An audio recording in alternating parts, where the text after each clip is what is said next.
Kaibigan to. Pakita ko sa inyo, niluluto ko pong ano, calderita na manok po. Ayan po. Lapit na maluto po ito. Ayan o. Lalaki. Ayun o. Halo na po natin itong natin ha. Itong gulay natin.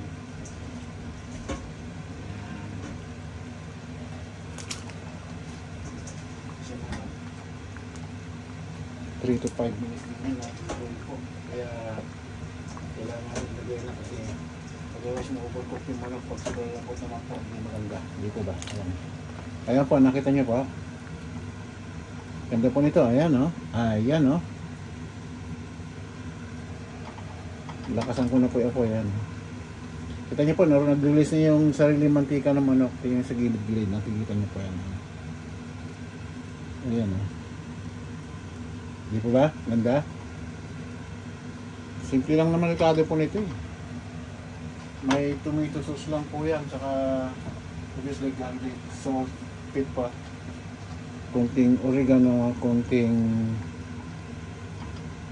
tomato paste. Kung meron kayo fresh tomato, pwede rin po. Bay leaves, yun lang po. Tsaka sugar. Yun lang po. I-balance nyo lang kung anong gusto nyo. Konting butter, pwede rin po kayo maglagay kung gusto nyo. Kaya okay lang po yun.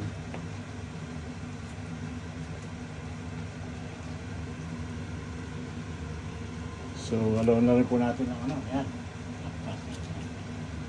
Ayan po.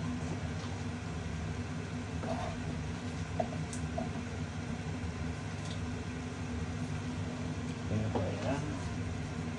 Hindi ako na maraming chunky sibuyas po kasi masarap yan po naluto. Pag lang sobrang lambot ha. Pag pinakagulay na rin po yan. Ayan po. Ayan o. Ganda-ganda po yan. Ganda-ganda po niyan.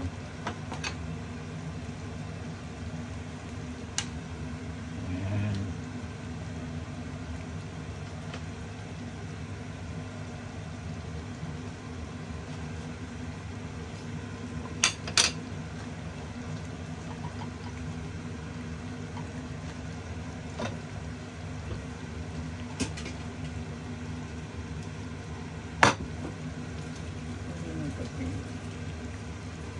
Sugar.